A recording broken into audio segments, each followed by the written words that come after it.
Relative किया था हम लोगों ने लास्ट क्लास में, तो रिलेटिव के बाद अभी हमने कहा था कि थोड़ा सा और प्रैक्टिस करेंगे रिवर बोट प्रॉब्लम्स की और ये विंड और एयरक्राफ्ट प्रॉब्लम की। तो इनका यार जानते हो क्या होता है कि जो ये क्वेश्चंस होते हैं, क्योंकि ये पिछली बार भी करने के बाद उतना कॉन्फिडेंस नहीं आया था और स्टूडेंट्स के लिए ये हमेशा एक डिफिकल्ट पार्ट रहा है, रिवर बोट प्रॉब्लम्स, दूसरा विंड और एयरक्राफ्ट प्रॉब्लम। तो आज इसको हम थोड़ा सिंप्लीफाई करेंगे, ठीक है, थोड़ा सा सिंपल तरीके से इसको पढ़ाएंगे।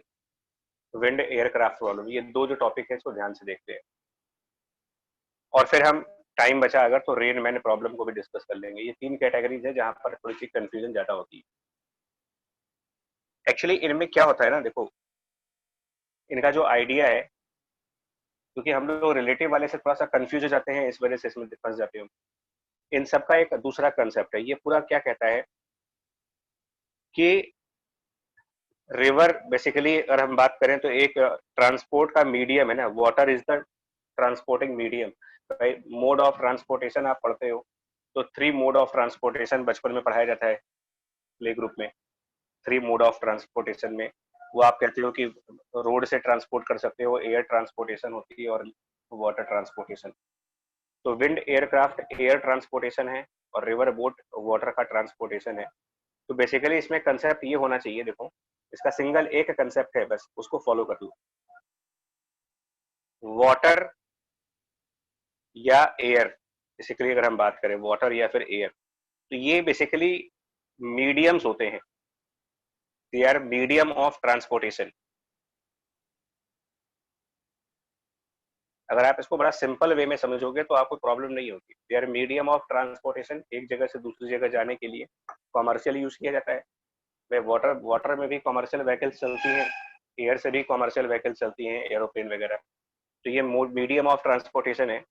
इनके अंदर कंसेप्ट क्या होता है कि जो भी चीज चलेगी, जैसे वाटर में नॉर्मली हम बोट से ट्रांसपोर्ट करेंगे और एयर में हम लोग प्लेन से ट्रांसपोर्ट करेंगे, एरोप्लेन वगैरह यूज करेंगे, तो एयरप्लेन वगैरह से यूज करोगे। इनका कंसेप्ट ये होता है कि वेलोसिटी ऑफ जो भी हमारा व्हीकल है, वो व्हीकल बोट है या फिर एयरप्लेन है या फिर पर्सन है, कुल मिलाकर के जो भी मेरा ऑब्जेक्ट है, so velocity of object in the medium, velocity of object in the medium, ठीक है, velocity of object in the medium. Medium का मतलब यहाँ पर वाटर से है या फिर एयर से है, वाटर या फिर एयर। तो velocity of object in the medium either water और air, plus plus velocity of medium, मतलब जिस मीडियम में हम ट्रांसपोर्ट कर रहे हैं उस मीडियम की वेलोसिटी, और जिसके थ्रू आप ट्रांसपोर्टेशन कर रहे हो उसकी वेलोसिटी। तो velocity of object in the medium plus the velocity of medium, इसको कहा जाता है कि this is the total velocity of object. This is the velocity of object, total velocity, यानी कि एक्चुअल वेलोसिटी भी कह सकते हो। इसको ये भी कहा जा सकता है कि ये एक्चुअल वेलोसिटी है। एक ये कंसेप्ट फॉलो करना है मुझे पूरे चैप्टर में, इस पूरे चैप्टर में सिंपल करेंगे आज, और अभी दो चार एग्जांपल के बाद तुम्हें भी लगने लगेगा कि हाँ वाकई में सिंपल है। ये इकलौता कंसेप्ट इस पूरे आर्टिकल में लगाओ, सिंगल कंसेप्ट कि velocity of object in the medium where the object can be a boat, it can be aircraft और a person swimming in the water. ये तीन तीन केसेस होते हैं इन द मीडियम। सर हाँ सर ये वही वाला स्टेटमेंट है ना जो नॉर्मल रिलेटिव वेलोसिटी कैलकुलेट करने के लिए होता है।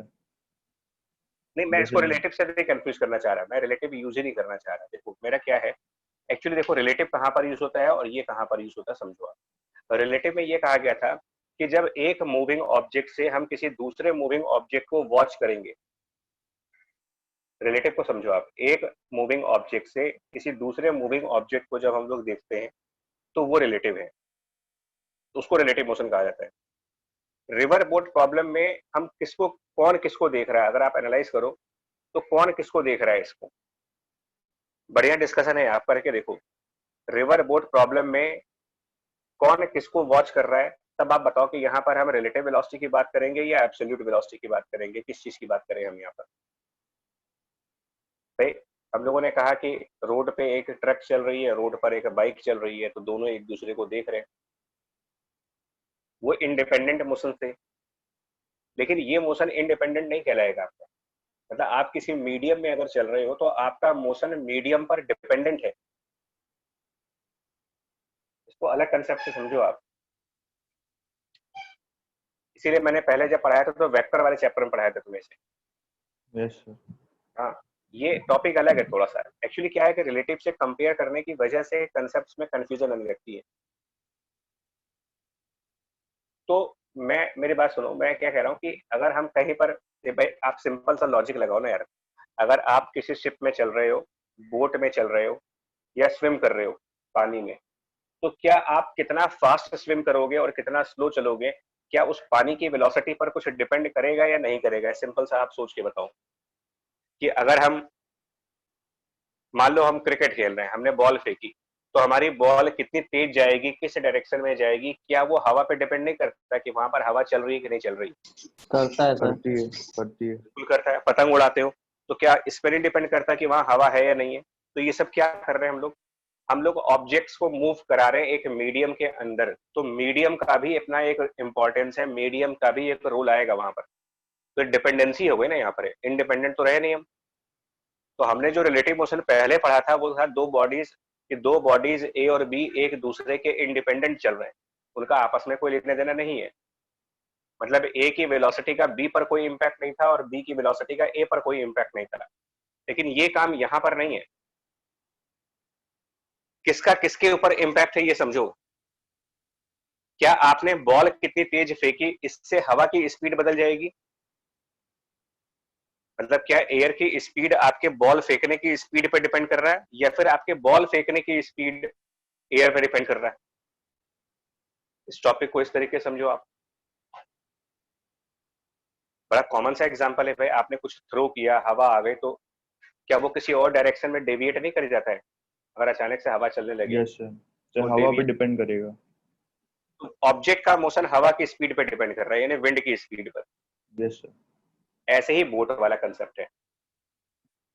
तो इसीलिए मैं थोड़ा सा इसको क्लैरिफाई करना चाह रहा था आज, कि होता ये है कि जिस ऑब्जेक्ट, अगर आपने कोई ऑब्जेक्ट को एक velocity the in the medium, in the medium, तो उस मीडियम की वेलोसिटी भी उसमें सुपर इम्पोज की जाएगी। मीडियम की वेलोसिटी को आप ऑब्जेक्ट की वेलोसिटी में सुपर इम्पोज करिए, तब जाकर के ये डिसाइड होता है कि हमारा ऑब्जेक्ट एक्चुअली कौन सी डायरेक्शन में चलेगा, एक्चुअल वो कौन सी डायरेक्शन में मूव करेगा, ये वहां से डिसाइड होगा।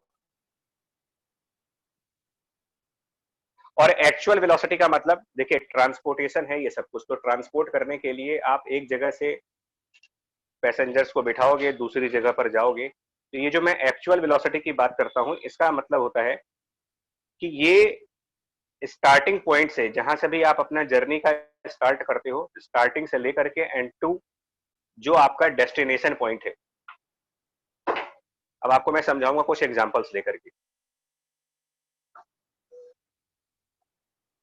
एक्चुअली क्या है ना, हम लोग कंफ्यूजन में है। देखो ये यहीं पर नहीं है, साउंड के केस में भी होता है यार।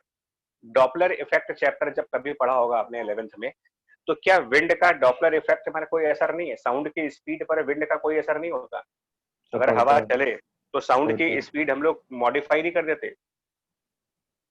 Yes sir. करते हो ना? हाँ। Yes sir. तो ये इफेक्ट ऑफ ए मीडियम है, इसको रिलेटिव वेलोसिटी से नहीं देखना चाहिए। मेरा मेरा अपना मानना है कि इसको रिलेटिव वेलोसिटी से ना देखा जाए तो ज्यादा अच्छे से समझ आता है। आप देखो,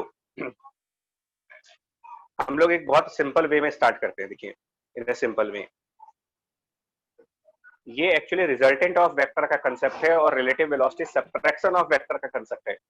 आप ध्यान करो, दो ऑब्जेक्ट्स की रिलेटिव वेलोसिटी निकालने के लिए आप उनको सब्ट्रैक्ट करते हो, लेकिन रिलेटिव वेलोसिटी की रियल मतलब है दोनों ऑब्जेक्ट्स एक दूसरे के इंडिपेंडेंट मूव होने चाहिए। रिवर बोट उसमें आता ही नहीं है, इसलिए मैं इसको बार बार क्लियर करता हूं कि बुक्स वाले क्या होता है, इसको कंफ्यूजन कर देते हैं यार। देखो,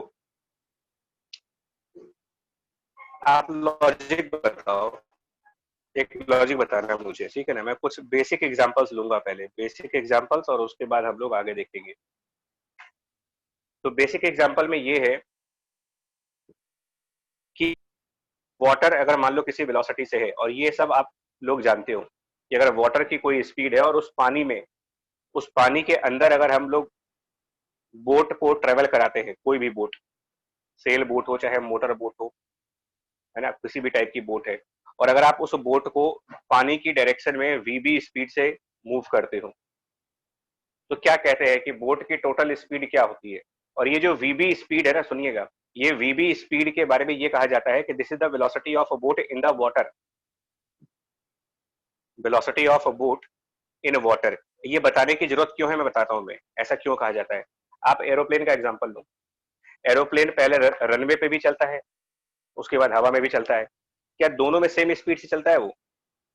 एरोप्लेन की स्पीड रनवे के ऊपर, और जब वो टेक ऑफ कर जाता है तो हवा में, क्या दोनों में जगह उस एरोप्लेन की सेम स्पीड है? सोच के बताइए। क्या किसी नहीं। No sir. Object, practice, air में अगर आप देखोगे तो एयर में जो एयरप्लेन्स होते हैं वो लगभग 400 किलोमीटर पर आवर पे चलते हैं, लगभग 400 किलोमीटर पर आवर पे, 300 किलोमीटर पर आवर पे चलते हैं। क्या रोड के ऊपर इतनी स्पीड पर एयरप्लेन को चला सकते हैं, 400 किलोमीटर पर आवर की स्पीड पर? नहीं सर। पॉसिबल ही नहीं है भाई, उसमें अंदर जो लोग बैठे होंगे वो सब वही टपक जाएंगे सारे। 400 किलोमीटर पर आवर पे अगर आप एयरप्लेन को रनवे के ऊपर लेके चलोगे, तो फिर इसका देखो, ऑब्जेक्ट तो दोनों जगह प्लेन है, लेकिन वो प्लेन रोड पर किसी और स्पीड से चलता है और वही प्लेन एयर में किसी और स्पीड पर चलता है। तो जब हम लोग ये कहेंगे कि इस ऑब्जेक्ट की ये वेलोसिटी है, तो मुझे ये भी बताना पड़ेगा कि वो वेलोसिटी उसकी ऑन रोड है या फिर इन एयर है, ये मुझे मेंशन करना पड़ता है। प्रॉब्लम्स के अंदर भी यही चीजें मेंशन की जाती है, ठीक है? तो इसीलिए ये कहा जाता है कि इस बोट की वेलोसिटी पानी के अंदर इतनी है, मतलब कहीं और कुछ और होगी।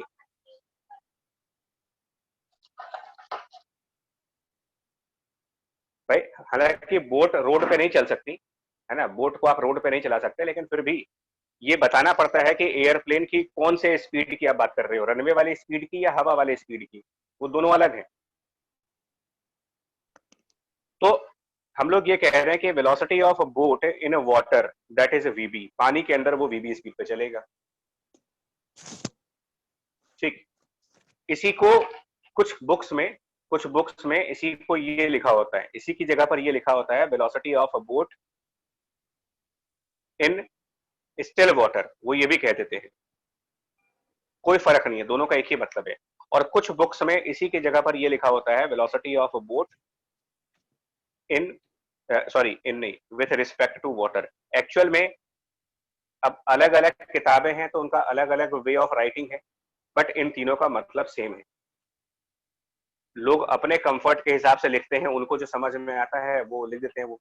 तो किसी ने कहा velocity of a boat in the still water, किसी ने कहा velocity of a boat in water, किसी ने कहा velocity of boat with respect to water. Actual में इन तीनों का मतलब एक ही है। Sir hmm, sir still water वाले केस में तो VW 0 हो जाएगा। मैं कहता रहा हूँ वो कन्वेंशन है लिखने का, एक्चुअली क्या है कि लैंग्वेज को लेकर के कंफ्यूजन हो रही है। देखिए जो velocity of water in still, velocity of boat in the still water है, ठीक है, तो बात तो अच्छा, चलो वही बात हो ना कि इसका मतलब पानी अगर नहीं चल रहा है तो बोट इतनी स्पीड पे चलेगी। देखो यही तो बात हुई कि अगर वाटर को स्टिल कर दें तो फिर बोट की स्पीड वीबी है, तो अगर वाटर रन करेगा, स्टिल की बजाय वाटर को रन कराओगे, क्या तब भी ये बोट वीबी की स्पीड पे चलेगी? ऐड हो जाएंगे सर दोनों स्पीड, ऐड ग्राउंड होगी के ना? रिस्पेक्ट में। हाँ। वही मैं कह रहा हूँ, इनको ऐड करो। यही मैं कह रहा हूँ आपसे, मीडियम अगर स्टिल नहीं है, ये जो पहला वाला फैक्टर आप देख रहे हो, इसका मतलब यही होता है। मैंने स्टिल वर्ड नहीं लिखा है यहाँ पर, इसका मतलब यही है, velocity of object in still medium, या फिर मैं सिर्फ मीडियम कहूँ, दोनों का मतलब एक ही एक्चुअल में। इन तीनों में से कोई भी लैंग्वेज आपके सामने आ जाए, आप उसका एक ही मतलब निकालना कि वो velocity of object in the medium है। अब मुझे उसके अंदर मीडियम वाली वेलोसिटी को ऐड करना है, और इसी वजह से डाउन स्ट्रीम के केसेस में आप क्या बोलते हो कि जब ये डाउन स्ट्रीम होता है तो हम क्या बोलते हैं कि बोट की इफेक्टिव वेलोसिटी क्या है। अगर कोई पूछे कि इस बोट की इफेक्टिव वेलोसिटी क्या लिखोगे आप, अगर वो डाउन स्ट्रीम चल रहा है यानी रिवर की डायरेक्शन में चल रहा है, तो ये आप पढ़ते नहीं हो कि डाउन स्ट्रीम में हम वीबी और वीडब्ल्यू को ऐड करते हैं। और इफेक्टिव वेलोसिटी का मतलब ये कौन सी वेलोसिटी हुई, जानते हो इफेक्टिव वेलोसिटी मतलब ये कौन सी वेलोसिटी, किस वेलोसिटी की बात कर रहे हैं, इफेक्टिव ग्राउंड वेलोसिटी। ग्राउंड के रिस्पेक्ट में। राइट, ये एब्सोल्यूट वेलोसिटी है, ये ग्राउंड के रिस्पेक्ट की वेलोसिटी होती है। और इसीलिए आप देख लो यार कि ना, एक बार हम इस कंसेप्ट को समझाएंगे तो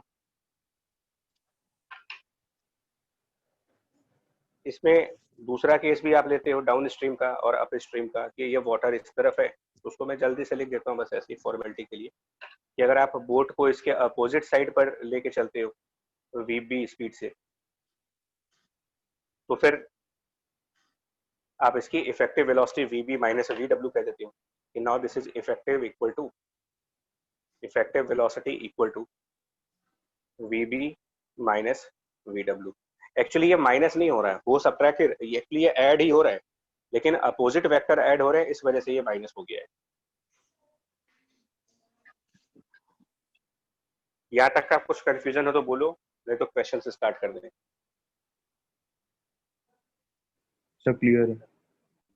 बाकी बच्चे बताओ भाई, अगर कुछ अभी कंफ्यूजन लग रहा हो तो बताओ, अदरवाइज हम थोड़ा सा स्टार्ट करें, कुछ न्यूमेरिकल्स करें इसके ऊपर और आज इस चैप्टर को क्लोज कर दें। सर क्लियर है। क्लियर है सर। क्या आपको बात समझ में आ रही है ना? देखो अब एक एग्जांपल लेके दिखाते हैं इसका। और हमें क्वेश्चंस और मतलब प्रॉब्लम ओरिएंटेड वर्किंग चाहिए, अपनी प्रॉब्लम ओरिएंटेड वर्किंग। तो देखो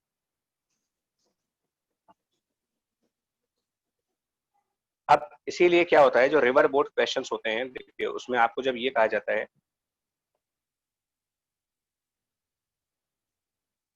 कि आपको मिनिमम टाइम या फिर इस तरीके से क्वेश्चंस होते हैं, कुछ भी किसी भी तरीके के क्वेश्चन आ सकते हैं ना। तो जैसे आप ये कहते हो कि अगर वाटर की वेलोसिटी मान लो राइट साइड डायरेक्शन में है, पानी का फ्लो राइट साइड है इसका, ये वाटर की स्पीड है, और हम लोग बोट यहाँ पर, अच्छा आपने कभी बोटिंग करी हो ना, कभी भी रिवर क्रॉस किया हो बोट में, तो आप रिवर के किनारे से ही तो उसमें एंटर करते हो। ये बोट हमेशा रिवर के किनारे उसकी बैंक पर होती है ना, और वहीं पे जाकर के सबसे पहले आप उसके बोट में चढ़ते हो और उसको ये बताते हो कि भाई सामने आपको कहाँ जाना है। प्रैक्टिकली आप सोचो, आज आज हम लोग थोड़ा सा प्रैक्टिकल वे में सोच के देखते हैं कि हम लोग बोटिंग करने जाते हैं जब कभी भी रिवर में, तो सबसे पहले तो आप उसकी बैंक पे होते हो ना, चल करके पैदल चलते हो, फिर जाते हो बोट में बैठते हो और बोट वाले से ये कहते हो कि भाई हमको यहाँ पहुंचा दो। तो मान लो अगर आप बोट में गए और आपने बोट वाले से कहा कि यार बिल्कुल सामने एक पॉइंट है, मुझे यहाँ जाना है, डेस्टिनेशन पॉइंट सामने है। तो अब जो बोट ऑपरेटर है, जो बोट चलाने वाला आदमी है, उसको आपने ये कह दिया कि सामने जाना है। अब वो पानी के अंदर बोट किस तरफ लेके जाएगा, ये क्वेश्चन होता है कि कौन सी डायरेक्शन में बोट को लेकर के वो पानी में चले ताकि वो आपको आपके डेस्टिनेशन पॉइंट तक पहुंचा दे। मैं एक सीधा सा लॉजिक सुनना आज बड़े सिंपल वे में। आप एयरप्लेन की टिकट कराते हो तो उसको बताते नहीं हो कहाँ जाओगे आप, उसके हिसाब से ही टिकट बनाओगे। तो बोटिंग में भी यही है कि आपको बताना पड़ेगा ना कि आपको जाना कहाँ पर है। तो आपने कहा कि मुझे सामने जाना है, मुझे बिल्कुल सामने वाले पॉइंट पर जाना है। तो अब ये उस बोट वाले का डिसीजन है कि वो आपको पानी के अंदर किस तरफ लेके चलेगा। तो अगर हमसे ये कहा जाए कि velocity of boat in water, वो हमारा वी बी है, तो क्वेश्चन पूछते हैं कि in which direction boat must travel in the water, पानी में वो किस तरफ चले, ये क्वेश्चन पूछते हैं आपसे। अब मेरी बात सुनना, ये मैं क्या कह रहा हूं कि velocity of boat in water plus velocity of water, ये आपकी एक्चुअल वेलोसिटी है। और एक्चुअल वेलोसिटी हमेशा डेस्टिनेशन पॉइंट की तरफ आनी चाहिए। एक्चुअल वेलोसिटी आपकी हमेशा उस पॉइंट की तरफ होनी चाहिए जहां आपको जाना है। दैट मीन्स कि अगर हमारा डेस्टिनेशन पॉइंट सामने है तो ये डायरेक्शन हमारे एक्चुअल वेलोसिटी की है। मतलब ये जो डायरेक्शन हम देख रहे हैं, ये वेलोसिटी ऑफ बोट एक्चुअल वाली है, ये हमेशा टुवर्ड्स डेस्टिनेशन पॉइंट होगी, ऑलवेज टुवर्ड्स द डेस्टिनेशन। और डेस्टिनेशन तो सबको पता होगा। अब ऐसा तो है नहीं कि आप बोट में बैठ जाओगे और आपको यही नहीं पता कि जाना कहाँ है। आप किसी ट्रेन में बैठ गए, प्लेन में बैठ गए और आपको यही नहीं पता कि मुझे जाना कहाँ है, ऐसा तो होता नहीं कभी। तो आपको पता है कि सामने जाना है, तो आपको ये पता है कि एक्चुअल वेलोसिटी इधर आनी चाहिए। अब हम अपने कंसेप्ट पर जाओ। अब कंसेप्ट पर तो आपको इस राइट वाले वेक्टर की डायरेक्शन मिल गई कि जो राइट साइड का वेक्टर है इसकी डायरेक्शन मुझे पता है, एक्चुअल डायरेक्शन पता है, ये हमेशा टुवर्ड्स डेस्टिनेशन होगा। मीडियम का भी डायरेक्शन पता है आपको, पानी की, तो इसका डायरेक्शन आपको डेस्टिनेशन पॉइंट से मालूम चल जाता है। पानी का डायरेक्शन आपको पता है, तो तीसरे वेक्टर की डायरेक्शन क्या होगी, यही क्वेश्चन है। तो अब क्या करेंगे बताओ आप, तीसरा वेक्टर हमारा किस तरफ होना चाहिए? अपने आप देखो, एक्चुअल वेलोसिटी के राइट साइड की तरफ होना चाहिए या फिर एक्चुअल वेलोसिटी के थोड़ा सा बैकवर्ड साइड पर होना चाहिए? किस तरफ होना चाहिए तीसरा वेक्टर? Backward side. बैकवर्ड। ये लाइन हमेशा ध्यान रखना यार, हमेशा आप इस लाइन को ध्यान रखना कि रिजल्टेंट वेलोसिटी यानी कि एक्चुअल वेलोसिटी हमेशा डेस्टिनेशन पॉइंट की तरफ मिलनी चाहिए आपको। तो अगर डेस्टिनेशन पॉइंट सामने है तो इसका मतलब ये रिजल्टेंट वेलोसिटी है, तो इसका मतलब पानी के अंदर हम इस तरफ चलेंगे, ये डायरेक्शन हो जाएगी velocity of boat in water. इसी को कभी कभी विथ रिस्पेक्ट टू वाटर भी कहा जाता है, इन वाटर को ही विथ रिस्पेक्ट टू वाटर कहा गया है। और इसमें वाटर वाली वेलोसिटी ऐड होगी, जो वाटर वाली वेलोसिटी है उसको वेक्टोरियली ऐड किया जाएगा, और ये जब ऐड कर देते हैं इस तरफ VW, तो हमारा रिजल्टेंट डेस्टिनेशन पॉइंट की तरफ चला जाएगा। और इसके लिए फिर आपसे ये एंगल पूछा जाता है कि कितना होगा, एंगल थीटा। तो फिर वो ट्रायंगल से निकल जाएगा उसका एंगल, एंगल थीटा आप ट्रायंगल से निकाल सकते हो उसमें साइन ऑफ थीटा की वैल्यू। फॉर एग्जांपल अगर मैं VW की वैल्यू मान लेते हैं 3 किलोमीटर पर आवर की है और बोट की वेलोसिटी जो है वो 5 किलोमीटर पर आवर की है, तो आप अपने आप कर सकते हो न्यूमेरिकल वैल्यूज लेकर के, और ये डिस्टेंस मान लेते हैं कि 0.5 किलोमीटर है। तो साइन ऑफ थीटा की वैल्यू इस ट्रायंगल से VW divided by VB, that means 3/5, और ये अब 37 डिग्री हो जाता है, ये एंगल 37 डिग्री, यानी इस परपेंडिकुलर लाइन से 37 डिग्री पीछे की तरफ। और उसके बाद दूसरा स्टेटमेंट मेरा सुनना, सेकंड स्टेटमेंट भी आपको सुनाता हूं मैं। दो स्टेटमेंट्स जिसको अगर आप फॉलो करते रहोगे तो रिवर बोट प्रॉब्लम्स में कभी भी आपको दिक्कत नहीं आने वाली, कभी नहीं आएगी। दूसरा स्टेटमेंट हमेशा एक फॉलो करना, वो ये कि velocity of boat oblique W कभी कभी सिंबल्स के फॉर्म में आता है। तो इसका मतलब क्या होता है ना, इसका भी मतलब वही है, सिंबॉलिक रिप्रेजेंटेशन है। इसका मतलब है velocity of boat in water, लेकिन क्या होता है कि हम लोग इसको velocity of boat with respect to water भी बोल देते हैं, प्लस वेलोसिटी ऑफ वाटर। यही तो मेरे बोट की रिजल्टेंट वेलोसिटी है ना, ये टोटल अगर करा जाए तो ये क्या है, बोट का रिजल्टेंट वेलोसिटी, उसको टाइम से मल्टीप्लाई कर दो, रिजल्टेंट वेलोसिटी इनटू टाइम, और ये आपका होना चाहिए डिस्प्लेसमेंट के बराबर। Resultant velocity into time should be displacement, और डिस्प्लेसमेंट हमेशा आपका स्टार्टिंग पॉइंट से लेकर के from the starting point to the destination point, from starting to the destination. इस कंसेप्ट को अगर आप फॉलो कर लेते हो तो कभी भी प्रॉब्लम में नहीं आओगे, कभी भी नहीं आओगे दिक्कत में। यहां पर मैं करके दिखाता हूं इसे, देखो मैं ये सिंगल कंसेप्ट तुम्हें दे रहा हूं, एक सिंगल कंसेप्ट रिवर बोट की हर प्रॉब्लम के लिए। इस कंसेप्ट को इस न्यूमेरिकल में लगाएं अगर ना, इस न्यूमेरिकल में, तो velocity of a boat in the water 5 है, लेकिन उसको वेक्टर फॉर्म में जब लिखेंगे तो उसका कॉस थीटा कंपोनेंट हुआ जे कैप की तरफ और साइन थीटा कंपोनेंट हुआ आई कैप की तरफ माइनस में। कंपोनेंट्स मैं करके दिखाऊंगा नहीं, वो अपने आप समझ जाओगे कि इस वीबी का एक कंपोनेंट लेफ्ट साइड आएगा, एक कंपोनेंट टॉप साइड पर आएगा, प्लस वाटर की वेलोसिटी जो कि 3 है एक्स डायरेक्शन में, तो 3 आई कैप, ये हो गई टोटल वेलोसिटी। इसमें टाइम मल्टीप्लाई कर दो। अब ये किसके बराबर करेंगे, टोटल वेलोसिटी इनटू टाइम को हम किसके बराबर कर दें। रिवर बोट प्रॉब्लम एक सिंपल प्रॉब्लम है, अगर उसको एक बेसिक फंडामेंटल स्टेप से किया जाए, वो ये velocity of a boat in the water, velocity of a boat in the still water और velocity of a boat with respect to water, कुछ भी कह लो आप इसे, प्लस वाटर की वेलोसिटी, और इन दोनों को मिला करके टाइम से मल्टीप्लाई करो, वो हमेशा डिस्प्लेसमेंट के बराबर। और डिस्प्लेसमेंट जिस जगह से आप स्टार्ट कर रहे हो से लेकर के और जहां पर आपका डेस्टिनेशन है वहां तक का वेक्टर होगा।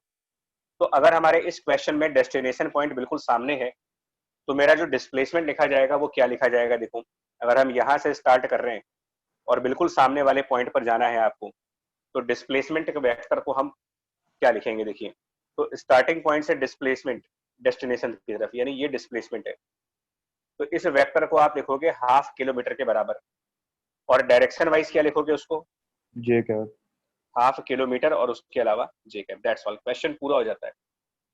अब क्या करो, आप दोनों तरफ कंपोनेंट्स कंपेयर करो, तो कंपेयर कर रहे हैं दोनों तरफ आई कैप को, और कंपेयर करो दोनों तरफ, comparing I cap on both side and comparing J cap on both side,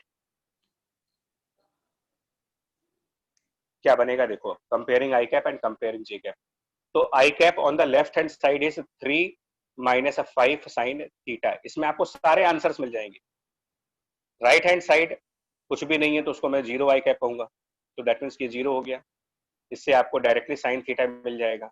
और वहीं पर जे कैप वाले को कंपेयर करो, तो लेफ्ट साइड पर जे कैप इज 5 कॉस थीटा और बाहर टी भी है इंटू टी, तो राइट साइड पर आपको हाफ मिल जाएगा। और यहाँ से क्रॉसिंग टाइम आ जाता है कि टाइम कितना लगेगा रिवर क्रॉस होने में, सो टाइम इक्वल टू यहाँ से 1/10 कॉस थीटा। तो पहले यहाँ से थीटा कैलकुलेट होगा जो कि 37 डिग्री है, फिर वो थीटा यहाँ पुट करोगे कॉस 37 की वैल्यू, तो आपको ये भी मालूम चल जाएगा रिवर को क्रॉस करने में कितना टाइम लगेगा। और वो 37 डिग्री के हिसाब से यहाँ 4/5 आएगा, तो ये बेसिकली 1/8 यूनिट्स का ध्यान देंगे आर्स में। तो मेरी बात सुन लो, अभी क्या कह रहा हूं मैं, कोई भी रिवर बोट प्रॉब्लम अगर आप टच कर रहे हो तो सिर्फ ये इक्वेशन हमेशा ध्यान रखिए, इस इक्वेशन को हमेशा फॉलो करो। इस इक्वेशन को फॉलो करने के बाद आपको दोनों आंसर्स मिलेंगे, डायरेक्शन प्लस टाइम दोनों मिलेंगे, हमेशा मिलेंगे। अब मैं इस इक्वेशन के ऊपर एक दो क्वेश्चंस और करा देते हैं। देखो जैसे कि अगर आपसे क्वेश्चन कहा जाए कि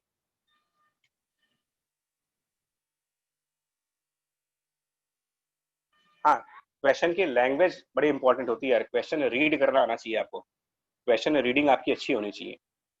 तो let's say water velocity again 3 kilometre per our है वाटर वेलोसिटी, ठीक है। उसके बाद आपसे कहा जा रहा है कि जो ये स्टार्टिंग पॉइंट है वो ये है starting point, and the boat in the water is moving in perpendicular direction, so this is the direction of a boat in water,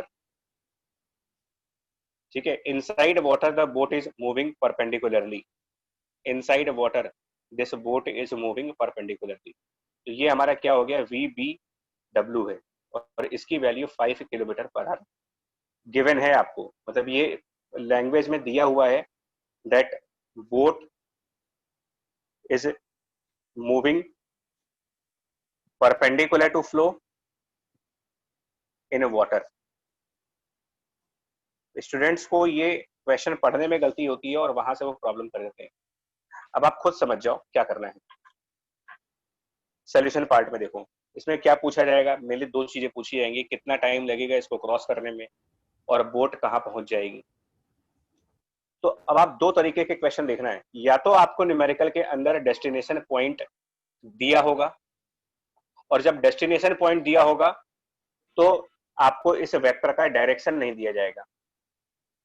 सुनो मेरी बात ध्यान से, या तो न्यूमेरिकल में डेस्टिनेशन पॉइंट स्पेसिफाइड होगा, तो जब ये स्पेसिफाइड होगा तो फिर ये स्पेसिफाई नहीं होगा, और अगर ये स्पेसिफाई होगा तो फिर ये स्पेसिफाई नहीं होगा। एक तो अननोन रखोगे ना। तो जैसे इस क्वेश्चन में क्या बता दिया मुझे, इस क्वेश्चन में मुझे ये बता दिया गया है कि velocity of boat in the water का मैग्नीट्यूड भी बता दिया गया और उसकी डायरेक्शन भी बता दी गई। मतलब ये वाला वेक्टर पूरी तरीके से स्पेसिफाई हो गया, बगल वाला वेक्टर भी स्पेसिफाइड है। तो जब ये दोनों वेक्टर स्पेसिफाई हो गए तो मुझसे अब जब ये दोनों स्पेसिफाइड हो गए तो पूछा क्या जाएगा, पूछा जाएगा डिस्प्लेसमेंट कि कहां पर, फिर आपको डेस्टिनेशन बताना पड़ेगा कि ये बोट कहां पर जाएगी, उसका डेस्टिनेशन पॉइंट क्या बनेगा। ये बात समझ में आई आपको यार कि न्यूमेरिकल जब आप करोगे ना तो इनमें से कोई एक अननोन रखा जाता है, या तो वो डेस्टिनेशन पॉइंट अननोन रखेंगे, लेकिन जब ये अननोन रखेंगे तो फिर आपको ये बता देंगे कि पानी के अंदर बोट किस तरफ जा रही है, ये डायरेक्शन दे देंगे आपको। और अगर आपको वो डेस्टिनेशन पॉइंट बता देंगे तो फिर इसका डायरेक्शन नहीं बताएंगे। पिछले क्वेश्चन में क्या हुआ था, पिछले क्वेश्चन में आपको डेस्टिनेशन स्पेसिफाइड था और पूछा क्या गया, in which direction the boat must travel in the water. अब किस डायरेक्शन में बोट ट्रेवल है वो तो दे दिया आपको, तो अब क्या पूछेंगे फिर आपसे, अब पूछेंगे बोट कहां पर जाएगी, मतलब उसका डेस्टिनेशन पॉइंट क्या होगा। तो देखिए, where will the boat reach, और इस प्रोसेस में टाइम अपने आप आएगा, क्रॉस करने का टाइम अपने आप आएगा। तो आप सोल्यूशन के लिए क्या करो, सोल्यूशन के लिए इस इक्वेशन को फॉलो कर लो, बस ये इक्वेशन अपना यूज करो। तो velocity of boat in the water plus velocity of water into time बराबर डिस्प्लेसमेंट। चलिए तो कैसे करेंगे, देखो velocity of boat in the water 5 J cap plus water की velocity 3 I cap into time equal to displacement.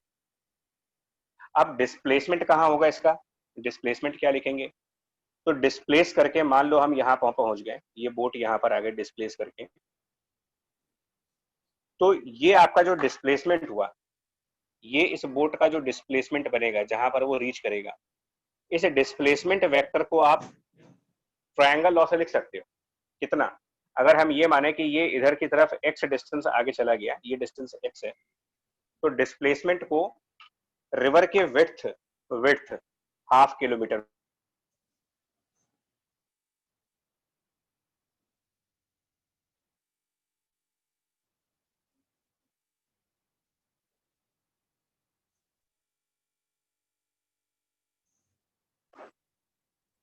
ठीक है, displacement को क्या लिखेंगे, देखो हाफ किलोमीटर जे कैप डायरेक्शन में और x आई कैप डायरेक्शन में, तो ये लिखा जाएगा x आई कैप प्लस हाफ जे कैप।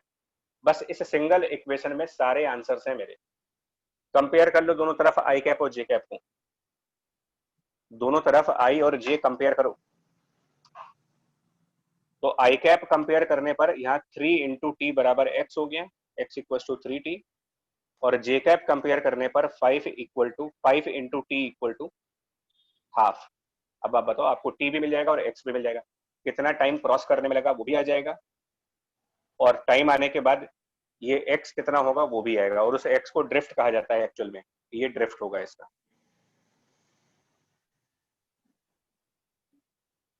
भाई बता दो समझ आ रहा है कि फिर या अभी कुछ दिक्कत है तो फिर मैं चेंज करूं मेथड को, नहीं तो फिर मैं और क्वेश्चंस कराऊं इसमें। समझ गए सर। समझ गया सर। आपको ये स्टेटमेंट समझ में आ रहा है कि आप रिवर बोट की सारी प्रॉब्लम को इस सिंगल इक्वेशन से सॉल्व कर सकते हो, जी जितनी सर। भी प्रॉब्लम है रिवर बोट की, चाहे वो किसी भी लेवल की प्रॉब्लम।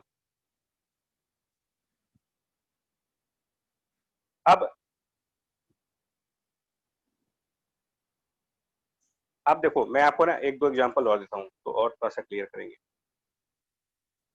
अब जैसे ये है मान लो, ठीक है, और इसके अंदर भी आपसे कहा जाए कि जो वाटर है वो राइट साइड पे ही है, नॉर्मली वाटर को राइट साइड दिखाया जाता है VW, और चलो अब की इसको हम 4 किलोमीटर पर आवर मानते हैं, 4 किलोमीटर पर आवर। आपके क्वेश्चन में ये कह रहे हैं कि the boat start from point A and it has to it has to reach it has to reach at some point B, that means B is the destination point given in the question.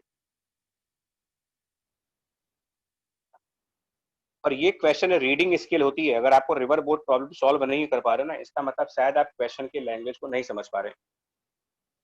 तो उन्होंने ये specify कर दिया है कि ये distance जो है वो आपका वो 1/2 किलोमीटर है और ये डिस्टेंस जो है वो 2 किलोमीटर है, मान लेते हैं रैंडमली, मैंने माना है। And boat has to travel in this direction. Velocity of boat in the still water, velocity of boat in still water वो स्पेसिफाइड है कि वो कुछ 5 मान लेते हैं यार, तो 5 किलोमीटर पर आवर। तो in which direction boat must travel, in which direction boat must head in the water to reach at the destination point.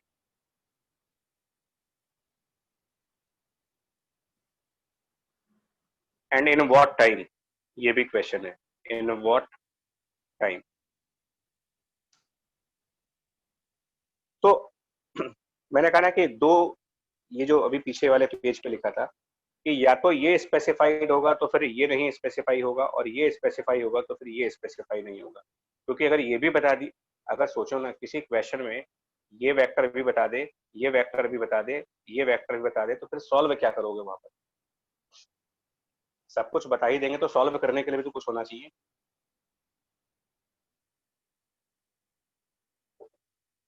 तो देखिए, जब ये आ जाए ना कि in which direction boat must head, अगर वो कहें कि किस डायरेक्शन में चलना है आपको, तो आप कोई डायरेक्शन मानो उसका, हम लोग कोई डायरेक्शन मानेंगे ना फिर। तो हम इसकी डायरेक्शन इस तरफ मान लेते हैं कि थीटा एंगल पर चलेगा। ये मैं मान के चल रहा हूं ऐसे अपनी तरफ से कि चलो ये इस तरफ चलेगा, कितनी स्पीड से, 5 किलोमीटर पर आवर से। ये वो है वेलोसिटी, वो बोट के पानी के अंदर, मतलब जो बोट ऑपरेटर है वो पानी के अंदर एंगल पर चलेगा। अब हमने अपना कंसेप्ट फॉलो किया, तो हमने जब अपना कंसेप्ट फॉलो किया तो हमको ये समझ में आया velocity of boat in the water ये है, इसका वेक्टर फॉर्म चाहिए मेरे को। तो वेक्टर फॉर्म में -5 साइन थीटा आई कैप प्लस 5 कॉस थीटा जे कैप है, वेक्टर फॉर्म में। ऑब्वियसली इधर एक्स एक्सिस होगा और इधर वाई एक्सिस होगा, तभी ये बनेगा, तो ऑब्वियस है। प्लस वाटर की वेलोसिटी यानी कि 4 आई कैप। अब इसे टोटल के साथ टाइम मल्टीप्लाई करो, टोटल के साथ टाइम, और अब इसको कंपेयर कर दो जो डिस्प्लेसमेंट हुआ है यहाँ पर। तो जब डेस्टिनेशन दे रखा है उन्होंने, तो मुझे डिस्प्लेसमेंट तो पता हो गया, क्योंकि स्टार्टिंग पॉइंट पता है, डेस्टिनेशन पॉइंट पता है, तो फिर ये डिस्प्लेसमेंट हुआ। उसको भी वेक्टर के फॉर्म में लिखा जा सकता है। इस डिस्प्लेसमेंट को वेक्टर फॉर्म में ये लिख सकते हो, 1/2 किलोमीटर जे कैप डायरेक्शन में, 2 किलोमीटर आई कैप की डायरेक्शन में। सो 2 आई कैप प्लस 1/2 जे कैप। बस इस एक इक्वेशन को लिखने के बाद आपके क्वेश्चन सॉल्व होना चालू हो जाते हैं। कंपेयर करो दोनों तरफ आई और जे को, दोनों साइड पर आई और जे कंपेयर करो। तो J on the left side 5 cos theta, बाहर t है इसका ध्यान रखना होता है, तो 5 cos theta into outside t और बाहर 1/2, फर्स्ट इक्वेशन। और आई कैप कंपेयर करेंगे तो 4 -5 साइन थीटा इंटू टी, आई कैप वाला पोर्शन, समझ रहे हो। और राइट साइड पर वो 2 है, ये दूसरी इक्वेशन हुई। अब आप इसमें से थीटा कैसे निकालोगे देख लो, इनफैक्ट सब आ जाएगा।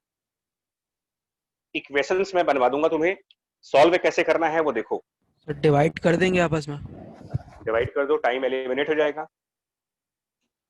ऑब्वियसली इन दोनों इक्वेशंस को डिवाइड करके टी एलिमिनेट हो जाएगा, और फिर क्रॉस मल्टीप्लाई वगैरह करके और थोड़ा सा ट्रिग्नोमेट्री यूज होगा तो थीटा सॉल्व हो सकता है।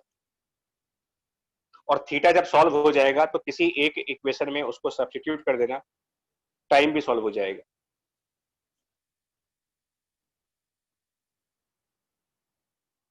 तो ये पॉइंट अगर आपको एक बार पकड़ में आ जाना है कि यार ये जो पॉइंट मैं समझा रहा हूं, अगर आप ये एक बार कैच कर जाओ तो बात मानो प्रॉब्लम में कभी नहीं आओगे। बट हाँ, क्वेश्चन को पढ़ करके ये बहुत क्लियर तरीके से समझ लेना कि डेस्टिनेशन पॉइंट क्या दिया जा रहा है आपको। जैसे कि अब यहाँ पर एक लैंग्वेज का गेम आता है। कभी कभी स्टूडेंट की प्रॉब्लम बता रहा हूँ मैं, टीचर्स की प्रॉब्लम नहीं। देखो, मैं अब क्वेश्चन सामने प्रेजेंट करूंगा और आप मुझे उसको पढ़ बताना। तो क्वेश्चन प्रेजेंट करते हैं और आप मुझे बताना कि इससे आपको क्या समझ आ रहा है। क्योंकि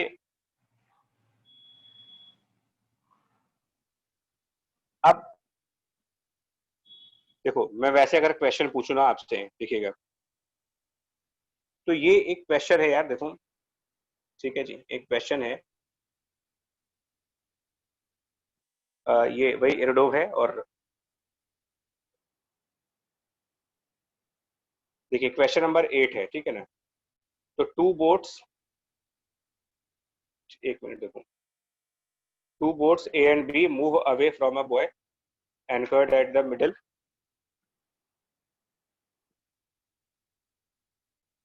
ठीक है, of a river along the mutual perpendicular straight lines. अब आप इसको समझना, the boat A along the river and boat B across the river।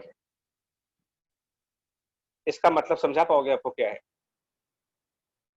Third line तक का पॉइंट समझा दो मुझे, क्या समझ आ रहा है इसको पढ़ करके कि boat A along the river and boat B across the river, इसका क्या मतलब है? सर जो ए है सर वो सर एक मिनट क्वेश्चन दिखा दीजिए।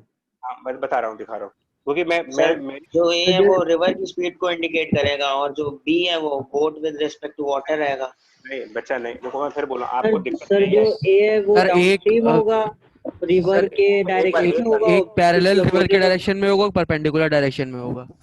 आप क्वेश्चन देखो, क्योंकि मैं बता दूं ना, होता क्या है जेई के प्रिपरेशन में या फिजिक्स वाले सब्जेक्ट में पर्टिकुलरली, आपको अपनी तरफ से क्वेश्चन समझने की आदत डालनी पड़ेगी। हम लोग एक्सप्लेन कर देते हैं इसलिए आपको समझ आ जाता है, लेकिन जब आप खुद लेकर के बैठते हो तो लैंग्वेज को लेकर कंफ्यूज हो गए कि यार इसका क्या मतलब है। तो दो बोट ए और बी के बारे में कह रहे हैं, move away from a buoy anchored at the middle of river, और वो म्यूचुअली परपेंडिकुलर डायरेक्शन में जा रहे हैं, mutually perpendicular straight line. Boat a along the river and boat B across the river. उसके बाद दूसरा क्वेश्चन है, मतलब उसी के बाद है कि having moved of equal distance from the starting point and they return, तो उनका टाइम का रेशियो क्या होगा, वो एक अलग चीज है, वो आ जाएगा। लेकिन अगर आप ये लाइन समझ गए तो आपको आंसर मिल जाएगा। देख लिया आप लोगों ने? देख लिया क्वेश्चन? Yes sir. क्या मतलब है बताओ मुझे? सर इसका मतलब होगा कि जो आपकी रिवर की विड्थ होगी उसके हाफ लेंथ को अगर कंसीडर करें तो एक बोट आपके उधर से रिवर के पैरेलल साइड चल रही है, मतलब फ्लो के अलोंग, और दूसरी से परपेंडिकुलर साइड चलेगी। तो वो परपेंडिकुलर साइड जो चल रही है, वो यही तो समझना है कि वो, देखो मैं प्रैक्टिकल प्रॉब्लम बता रहा हूँ, प्रैक्टिकल प्रॉब्लम तुम लोग की बता रहा हूँ। तुम लोग को ये समझना होगा कि तो वो जो डाउन स्ट्रीम चल रही परपेंडिकुलर है। साइड है, नहीं नहीं, along the flow of river चल रही है, एक perpendicular to the flow of river चल रही है। नहीं तो परपेंडिकुलर टू द फ्लो जो है वो ये वाला वेक्टर है कि ये वाला वेक्टर है? कंफ्यूजन तो यहाँ पर आएगी यार, स्टिल वाटर वाला। कंफ्यूजन ये है। अलोंग वाले में कोई कंफ्यूजन नहीं है, क्योंकि अलोंग वाला या तो डाउन स्ट्रीम होगा या अप स्ट्रीम होगा। तो वो तो सबको पता है कि डाउन स्ट्रीम और अप स्ट्रीम के अंदर या तो प्लस होगा या माइनस होगा, उसमें प्रॉब्लम नहीं आती। प्रॉब्लम क्वेश्चन की लैंग्वेज को पढ़ करके स्टूडेंट्स का कंफ्यूजन पॉइंट कहाँ पर है वो बता रहा हूँ तुम्हें, क्योंकि मैंने एक्सपीरियंस किया है इस चीज को ना, इसलिए बता रहा हूँ। उनको ये कंफ्यूजन होता है कि ये वाला वेक्टर परपेंडिकुलर है या फिर ये वाला वेक्टर परपेंडिकुलर है, बस इसमें कंफ्यूजन होती है और कहीं कंफ्यूजन नहीं है। ऑब्जेक्ट एंड मीडियम वाला। हाँ, अब ये हमको नहीं पता। देखो, वो कह रहे हैं कि एक पॉइंट से हम लोगों ने स्टार्ट किया, ठीक है ना, ये मैंने स्टार्ट किया, यहाँ से दो बोट है, B1 B2 दो बोट है। तो एक बोट तो यहाँ से स्टार्ट करके पानी की डायरेक्शन में चल रही है, अलोंग द रिवर, वो कह रहे हैं, खुद कह रहे हैं। तो अलोंग वाले में प्रॉब्लम नहीं है भाई, अलोंग वाले में कोई प्रॉब्लम नहीं है आपको। तो ये तो 100% श्योर है कि जो बोट 1 है वो इस तरफ चलेगा, मान लो VB स्पीड से, और वाटर भी इसी स्पीड पर चल रहा है, मतलब सॉरी वाटर इसी डायरेक्शन में चल रहा है। और जो बोट 2 है उसके बारे में सिर्फ आप, फिर से मैं अभी किताब दिखाऊंगा आपको, मैं इसमें बताऊंगा नहीं क्या है, समझोगे आप, क्योंकि प्रॉब्लम ये है, ये समझ गए तो मुझे पता है कि तुम लोग सोल्यूशन निकाल ले जाओगे इसका। ये अगर समझ गए तो आप सोल्यूशन निकाल ले जाओगे, इतना तो हम लोग को भी पता है। तो एक बार फिर से इस क्वेश्चन को ध्यान से पढ़ो आप, ठीक है जी। और यहां से पढ़ना यार, मूव अवे फ्रॉम, अब बॉय का मतलब तो एक पॉइंट है जहां से दोनों बोट पहले बंधे होंगे ना, एक खूंटा टाइप का होता है जहां पर बोट को बांध के रखते हैं रस्सी से, तो वहां से चले middle of the river along the mutual perpendicular straight line, move away from a point along the mutually perpendicular straight line। अब इक्वल डिस्टेंस जाने के बाद वो लौट के आ गए, find the ratio of times of motion, दोनों के टाइम, मतलब उनका जो जर्नी टाइम है उसका रेशियो बताना है, T1 by T2 बताना है आपको, ठीक है, T1 by T2 बताना है आपको। और velocity of each boat with respect to water, समझिएगा, velocity of each boat with respect to water, ये कौन से वेलोसिटी की बात कर रहे हैं? Velocity of each boat with respect to water मतलब कौन सी वेलोसिटी? तो स्टिल वाटर वाला, हाँ, वो 1.2 times greater than the stream velocity, यानी पानी की वेलोसिटी से 1.2 टाइम्स ज्यादा है। तो अब मैं आपको ना पॉइंट समझाता हूँ, ये सिर्फ लैंग्वेज को प्रॉब्लम है, कंसेप्ट प्रॉब्लम नहीं है। Boat 2 is moving perpendicular to the boat 1, so it is moving perpendicular to the boat 1, इस तरफ ये जा रहा है। अब आपको समझना पड़ेगा, उन्होंने ये तो लिखा नहीं है कि it is moving perpendicular in water, ये लिखा है उन्होंने कहीं पर उस क्वेश्चन की लैंग्वेज में ये लिखा है कि it is moving perpendicular inside water, ये तो नहीं लिखा उन्होंने। उन्होंने कह रहे कि परपेंडिकुलरली मूव कर रहे हो आप, ये कहां लिखा है कि इन वाटर? तो बाय डिफॉल्ट क्या मानेंगे आप इसको?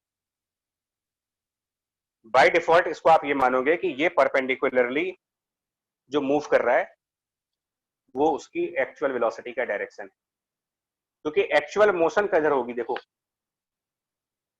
अच्छा एक बात बताओ, हम लोगों ने, मतलब आपको मैंने पहले भी इसका एग्जांपल दिया था कि हमने एक बॉल फॉरवर्ड फेंकी और हवा इस तरफ चलने लगी, तो वो बॉल किस तरफ मोशन करेगी आप ये बताओ? जिस तरफ आप थ्रो करोगे उस तरफ मोशन करेगी, या फिर आपने जो थ्रो किया उसमें विंड की वेलोसिटी ऐड होकर के जो डायरेक्शन बनेगा उधर मोशन करेगी वो? सर जो ऐड होके बनेगा। तो फिर अगर ये कह रहे हैं कि बोट इज मूविंग परपेंडिकुलर, तो आप मूव किस तरफ करोगे? मीडियम के अंदर हम किस तरफ मूव कर देंगे? तो ये तो आपका रिजल्टेंट वेलोसिटी वाला केस होगा, यानी कि पानी के अंदर बोट 2 इनसाइड वाटर कुछ इधर गया होगा, ये होगा velocity of the boat in water, इधर की तरफ, और उसमें रिवर वाली वेलोसिटी ऐड हो गई होगी, और तब जाकर के जो बोट 2 है वो परपेंडिकुलर लाइन पर चलता चला जाएगा। मतलब एक तरीके से तुमको ये वेक्टर दे रखा है, ये वेक्टर परपेंडिकुलर है, ये वाला वेक्टर रिवर की फ्लो के परपेंडिकुलर है, ये वाला वेक्टर नहीं। यही गलत कंसेप्ट लेने की वजह से न्यूमेरिकल नहीं होते हमसे। सर एक बार फिर से समझा दी मतलब ये चीज, क्योंकि मैं इसमें समझाने वाला नहीं बचा, फिर देखो बताएं एक बार फिर से, मैं एक समझाने वाला नहीं है, जस्ट देखिए मैं एक और क्वेश्चन दिखाता हूं तुम्हें। आपने इसका 7th क्वेश्चन भी है। 7th क्वेश्चन में कह रहे हैं कि 2 swimmers leave point A on one bank of the river to reach point B, ठीक है, और कहां पर है वो? Lying right across the other bank. इसका क्या मतलब है? वो पॉइंट बी कहां पर है? Sir perpendicularly opposite. तो वो कौन सा पॉइंट है? रीच पॉइंट बी मतलब डेस्टिनेशन है ना वो?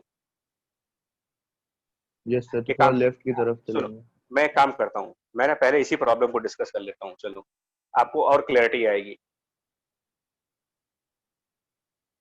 ये डर निकालो, मैं बता रहा हूँ डर इस चीज का नहीं है कि क्वेश्चन कैसे होगा, डर इस बात का है कि कहीं आप इंफॉर्मेशन गलत तो नहीं पढ़ गए।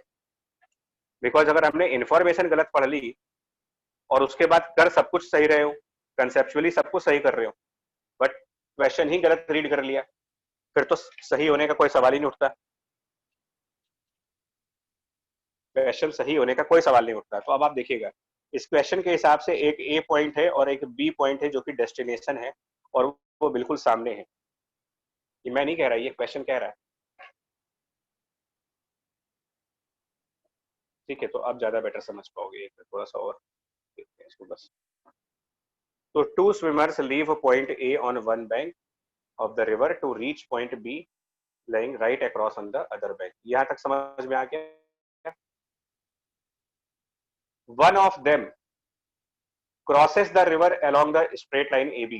One of them crosses the river along the line AB while the other swims at right angle to the stream. क्या मतलब हुआ इसका? एक लाइन AB की तरफ क्रॉस हो रहा है और एक लाइन AB की तरफ स्विम कर रहा है। फर्क समझ में आ रहा दोनों का आपको? ये सर क्या सर मतलब एक जो है कि मतलब एक जो आपका सीधे उस ए बी के अलोंग स्विम करेगा वो आगे के पॉइंट पे कहीं जाएगा, लेकिन जो अलोंग मतलब सर थोड़ा सा पीछे साइड करेगा तो फिर वो रीच करेगा बी को, मतलब सर यही मतलब होगा इसका। तो हाँ, यही है। स्विम करना मतलब कौन सी वेलोसिटी है? स्विम करने का मतलब वेलोसिटी इन वाटर है या फिर एक्चुअल वेलोसिटी है? In water. In water. तो वो ए बी के अलोंग है, और एक वाले के लिए क्या कह रहे हैं वो? One of them crosses the river along A B. A B पे क्रॉस कर रहे हो आप, यानी कि स्विम नहीं कर रहे हो वहां पर। स्विम करना और क्रॉस करना ये दो अलग बातें हैं। स्विम करने का मतलब होता है आप पानी के अंदर किस डायरेक्शन में चल रहे हो, और क्रॉस करने का मतलब आपकी एक्चुअल वेलोसिटी किस तरफ आई। तो वो ये कहना चाह रहे हैं कि इनमें से एक बोट जो है, एक बोट वो ए से बी वाली डायरेक्शन को क्रॉस कर रही है, मतलब इस तरफ जा रही है वो।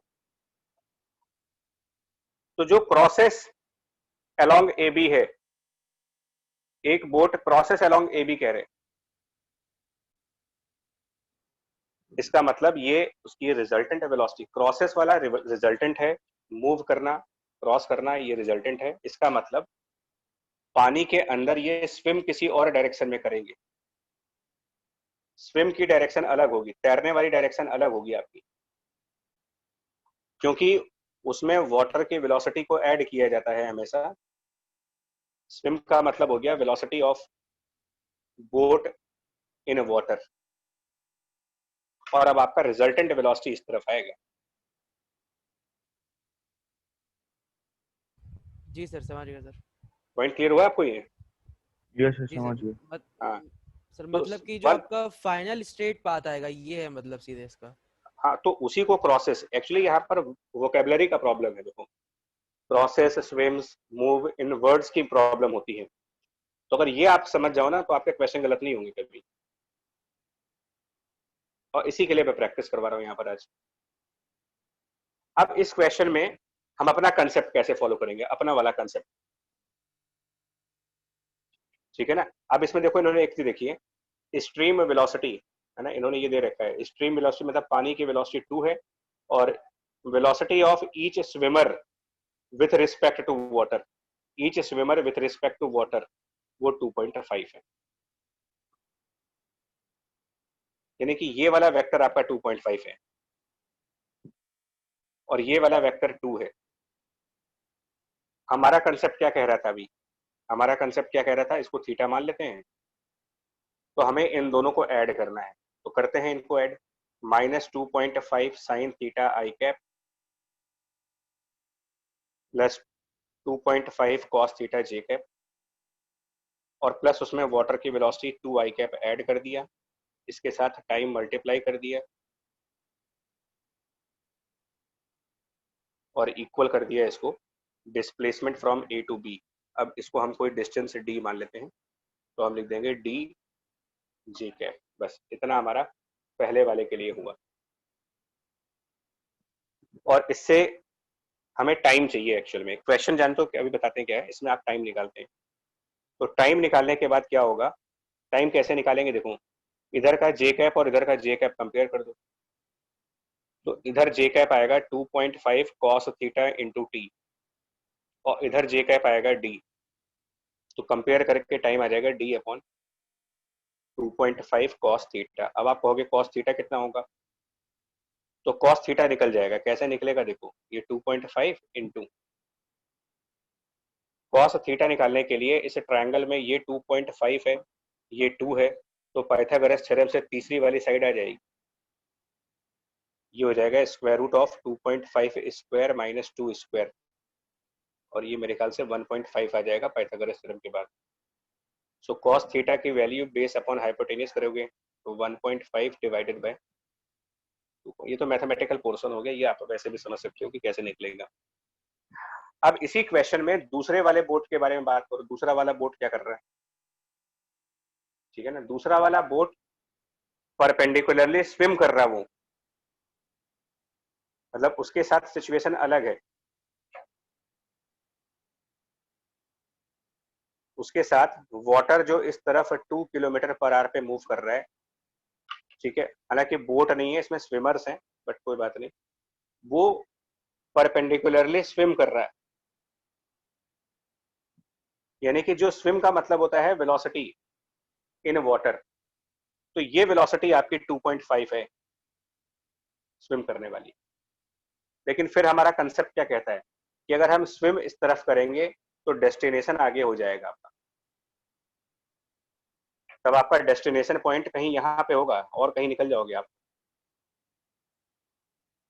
तो हम कितना आगे पहुंच गए इससे, ये क्वेश्चन है, कितना डिस्टेंस आगे निकल गए, ये पूछा जाएगा आपसे कि कहाँ पहुंच गए।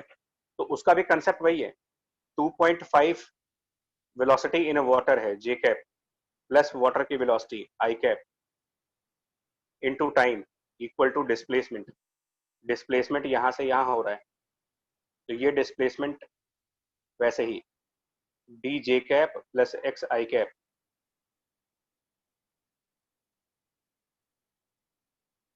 और इससे क्या होगा, हम लोग पहले एक्स फाइंड आउट करेंगे। तो वो कैसे फाइंड किया जाएगा देख लो भाई। इसमें क्या करेंगे, आई कैप को कंपेयर करेंगे, तो X equal to 2 into T, और फिर जे कैप कंपेयर करेंगे तो D equal to 2.5 into T, और दोनों को डिवाइड करके टी एलिमिनेट हो जाएगा। दोनों को डिवाइड करके टी एलिमिनेट हो जाएगा, और एक्स की वैल्यू सॉल्व कर लेंगे यहाँ से, तो वो 2 इंटू डी डिवाइडेड बाई 2.5 आ जाएगा एक्स की वैल्यू। अब इन्होंने कहा क्या है, देखो इस क्वेश्चन में एक्चुअली कहा क्या गया है,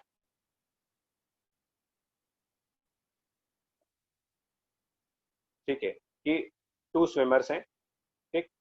one of them crosses the river along AB while the other swims at right angle to the stream, यानी पानी के right angle पर, and then walks the distance that he has been carried away by the stream to get to the point B. What was the velocity u of the walking of his walking, मतलब कितनी speed से walk कर रहे थे, if both swimmers reached the destination simultaneously. जानते हो क्या कहना चाह रहे हैं ये, कि पहला वाला स्विमर तो डायरेक्टली बी पॉइंट पर पहुंच जाएगा, ठीक। First swimmer directly B point पर पहुंच जाएगा और इतने टाइम के अंदर। लेकिन दूसरा वाला स्विमर बी पर नहीं पहुंच पा रहा ना, दूसरा स्विमर बी से तो आगे निकल गया, पॉइंट सी पे चला गया वो। तो दूसरा वाला स्विमर जो पॉइंट सी पर चला गया, वो उसके बाद पैदल चल करके बी पॉइंट पर आएगा, यहां से पैदल चल करके वापस बी पॉइंट पर जाएगा। तो इसका टोटल टाइम कितना लगेगा, अगर दूसरे वाले स्विमर का टोटल टाइम आपसे पूछा जाए कि इसको टोटल कितना टाइम लगा, तो इसका टोटल टाइम लगेगा, पहले तो आपको रिवर में यहां से यहां जाने वाला टाइम चाहिए, कि कितने टाइम में आप पॉइंट सी तक पहुंचोगे, तो वो टाइम हमारा यहाँ से आ जाएगा, वो टाइम यहाँ से आ जाएगा, वो टाइम है d डिवाइडेड बाय 2.5। और उसके बाद पैदल चलने का टाइम आएगा, तो पैदल चलने का टाइम निकालने के लिए ये डिस्टेंस स्मॉल x यानी कि 2d अपॉन 2.5 और डिवाइडेड बाय वॉक करने की स्पीड, वो u है। और क्वेश्चन के हिसाब से दोनों के टोटल टाइम की वैल्यूज बराबर हैं, क्योंकि दोनों पॉइंट बी पर साइमल्टेनियस पहुंच रहे हैं, यानी ये वाली वैल्यू और ये वाली वैल्यू सेम होनी चाहिए। तो इन दोनों को अब आप कंपेयर करो क्वेश्चन के हिसाब से, इन दोनों को इक्वेट कर लो और आप बताओ कि यू कितना आता है। इनको इक्वेट करने के बाद उस पर्सन के वॉक करने की स्पीड कितनी आती है, ये बता दें, सॉल्व करते हैं।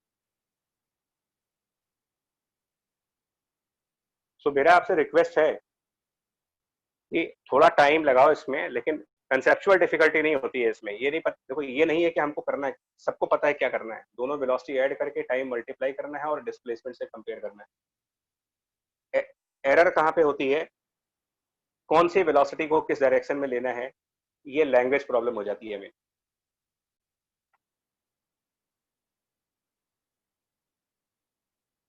तो प्रॉब्लम 7 था ये एयरडोव से।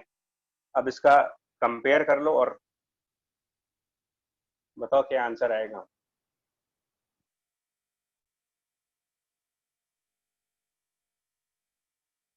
थ्री। वॉक करने की स्पीड जो आ रही है वो क्वेश्चन में पूरा सॉल्व करके क्या बनता है आपका? सर सर 3 आ रही थी। एक मिनट, हाँ 3 आंसर आएगा। 3 आ रही है। ठीक है, अब आप 8th क्वेश्चन पे आइए फिर से एक बार। सर हाँ बताओ। सर जैसे हम लोग पहले सॉल्व करते थे, हम्म, जिसमें इंडिविजुअली लेके सॉल्व करते थे दोनों एक्सेस का, हम्म, सर वो और ये मेथड मतलब इक्वेशन तो सेम ही बनेंगी सर, लेकिन थोड़ा अप्रोच अलग है। हाँ और सर मैं उस तो, वाले मेथड से ज़्यादा कंफर्टेबल हूँ, उसी से हाँ प्रैक्टिस करते आया हूँ। कोई उससे कर लो, कोई दिक्कत नहीं, उससे करो। सर तो मतलब जैसे आगे क्वेश्चंस हैं जो विंड एयरक्राफ्ट और वो वाले, सर वो भी हो जाएंगे ना उस वाले इंडिविजुअली सॉल्व करके बस वाले मैं करके दिखा मेथड? रहा हूँ, आपको करके दिखा देता हूँ।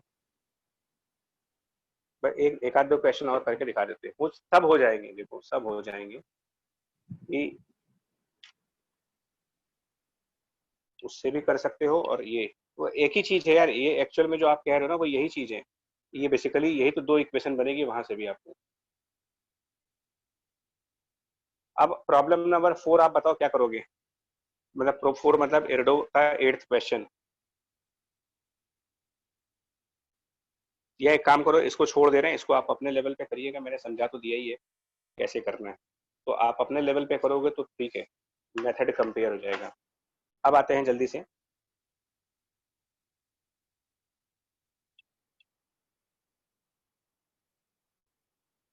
ये जो प्रॉब्लम है देखो, ये प्रॉब्लम बता दे रहा हूँ कौन सा है तुम्हें।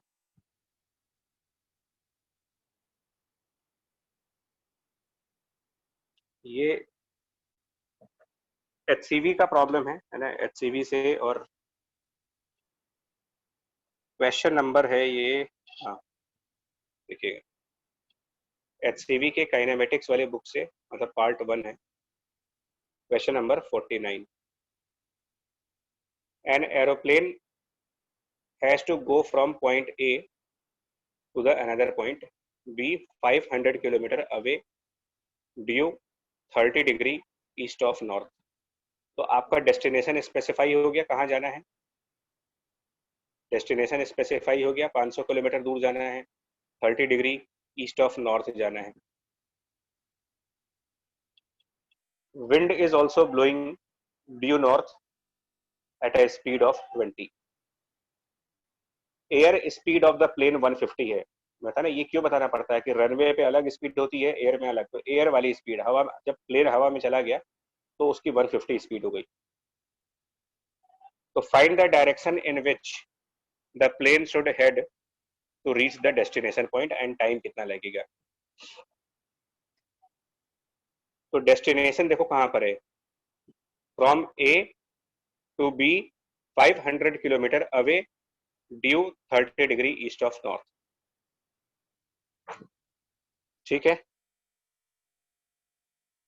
तो ये अब देखते हैं, है ना, प्रॉब्लम 49 HCV काइनेमेटिक्स। तो पहले डायरेक्शंस बना लेते हैं यार एक बार। तो उसको ए पॉइंट से स्टार्ट करके बी पॉइंट पर जाना है और बी पॉइंट 500 किलोमीटर पे है। ये डिस्टेंस जो है वो 500 किलोमीटर है और 30 डिग्री ईस्ट से नॉर्थ की तरफ है, ये दे रखा है आपको वहां पर। तो ये डिस्प्लेसमेंट हो गया, ये चीज हो गई displacement. Sir 30 degree east of north था। एक मिनट फिर से देखने को क्या है। सर एंगल ऊपर से हाँ होगा। हाँ, east of sir north. Sir angle ये वेस्टवर्ड। एक मिनट, ये 60 डिग्री कर देते हैं, 60 डिग्री ईस्ट ऑफ नॉर्थ है। तो ये डिस्प्लेसमेंट है, मतलब बी आपका डेस्टिनेशन है। तो अब आप ये बताओ कि कौन सी वेलोसिटी ए बी की तरफ आनी चाहिए। विंड की वेलोसिटी ऐड करने के बाद आप ए बी की तरफ चलोगे या विंड की वेलोसिटी ऐड करने से पहले ए बी रिजल्टेंट की तरफ? वाली, ऐड करने के बाद। रिजल्टेंट वाली, ऐड वाली। रिजल्टेंट आएगी। समझ गए ना, क्योंकि रिजल्टेंट हमेशा डेस्टिनेशन पे होना चाहिए। तो और विंड नॉर्थ की तरफ है, क्वेश्चन में विंड की स्पीड नॉर्थ साइड पर है। विंड जो है वो नॉर्थ साइड पर 20 मीटर पर सेकंड से चल रहा है और प्लेन की जो एयर स्पीड है वो 150 मीटर पर सेकंड है। तो हम क्या करेंगे, देखो अगर ये इधर चलना है तो इसका मतलब अगर ये ऐड होने के बाद इस तरफ है ना, ये डायरेक्शन वेक्टर को ऐड करने के बाद है, इसका मतलब एयर के अंदर प्लेन किसी और डायरेक्शन में चलेगा।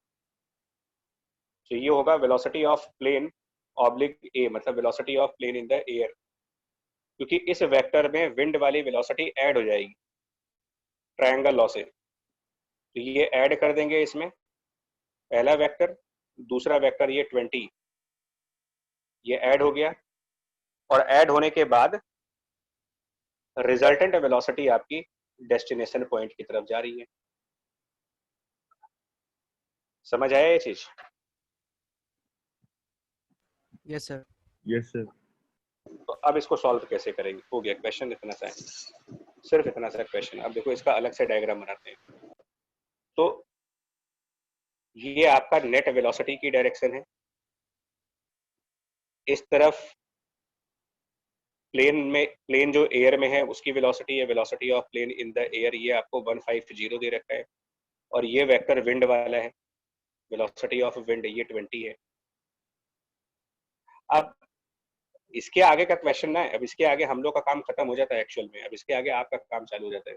सर हाँ सर 500 cos 60 और 500 sin 60 लेकर VPA को एक थीटा डिग्री मान लेंगे एक्स मतलब एक्सिस पे। यहाँ से हाँ थीटा सर। मान लें इसको।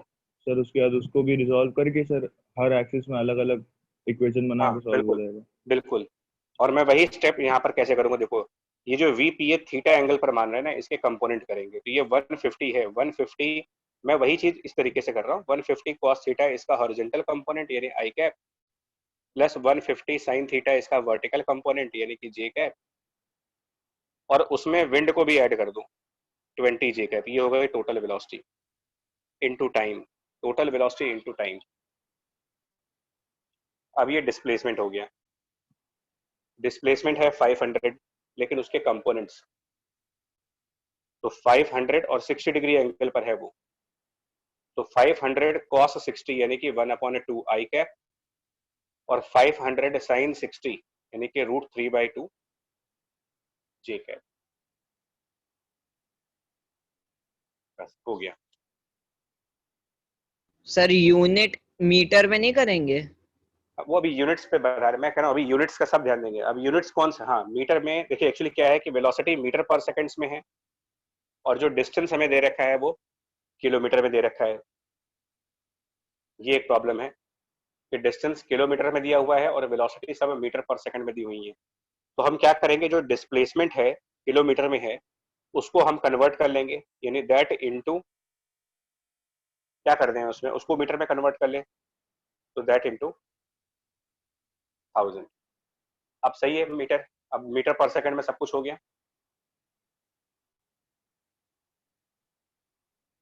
ठीक है भाई, हम वेलोसिटी की यस यूनिट, सर। वेलोसिटी की यूनिट बदलें, उससे अच्छा है डिस्प्लेसमेंट की बदल लें, दोनों में से कोई भी कर सकते हो। अब कंपेयर कर दो, आई कैप लेफ्ट साइड पर कितना हुआ, तो लेफ्ट साइड आई कैप हो गया 150 cos थीटा इंटू टी, और राइट साइड पर आई कैप है 5/2 इंटू 10⁵5, फर्स्ट इक्वेशन।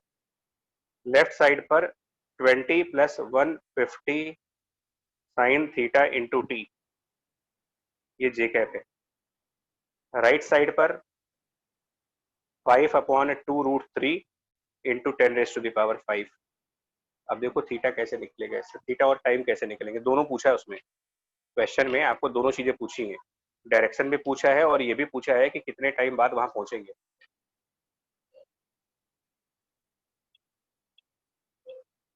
आया लॉजिक, समझ में आया आपको? Yes sir. टुवर्ड्स डेस्टिनेशन आप हमेशा रिजल्टेंट वेलोसिटी को रखिए, और लैंग्वेज थोड़ी सी ट्रेस आउट करना सीखो, पर्टिकुलरली रिवर बोट प्रॉब्लम्स में, क्योंकि उसको पढ़ने के बाद ये थोड़ा सा समझ नहीं आता है ना कि कौन सा वेलोसिटी जो है रिजल्टेंट वाला है, या फिर जहां डेस्टिनेशन स्पेसिफाइड है वो तो बहुत आसान हो जाता है, बिकॉज डेस्टिनेशन की तरफ हमेशा रिजल्टेंट वेलोसिटी आनी चाहिए आपकी, वो हमेशा स्पेसिफाइड होता है। और बाकी पॉइंट्स ये कह रहे हैं कि अगर वो कह रहे हैं कि इस डायरेक्शन में हम स्विम कर रहे हैं, तो स्विमिंग इन अ डायरेक्शन का मतलब होता है, स्विम करना मतलब ये velocity, velocity of boat in water, इसको हम स्विम करने की वेलोसिटी कहते हैं। और जो रिजल्टेंट होता है वो क्रॉस करने की वेलोसिटी होती है, रिजल्टेंट वाली पर हम एक्चुअल में क्रॉस करते हैं रिवर को।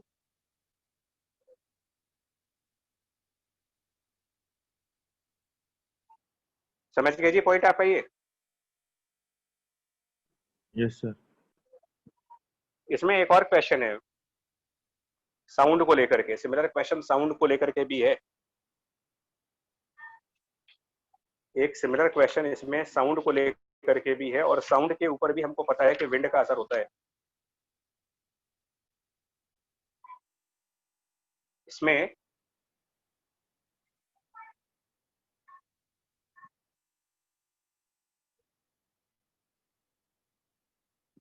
देखिए इसमें क्या है, मैं क्वेश्चन नंबर तो बता दे रहा हूँ, आप अपने आप देख लेना बुक में। क्वेश्चन नंबर 50 और 51 है।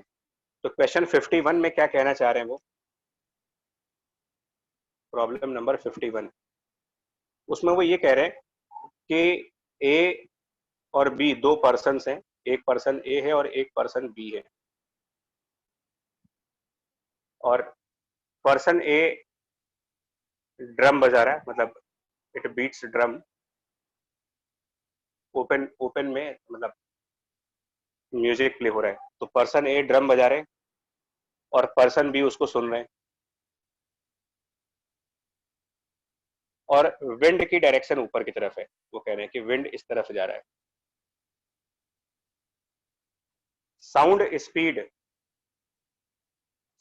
स्पीड इन एयर वो दे रखा है आपको स्मॉल सी, और विंड स्पीड भी दे रखी है, विंड स्पीड v, और ये डिस्टेंस d है। तो क्वेश्चन है कितने टाइम बाद साउंड ए से बी तक पहुंचेगा, ये क्वेश्चन है। Time in which sound travel from A to B,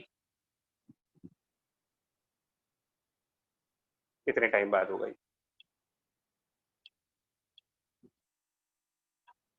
तो ये भी वही हो गया, वैसे ये रिवर बोट, विंड एयरप्लेन, या फिर साउंड, साउंड के ऊपर भी हवा का असर होता है,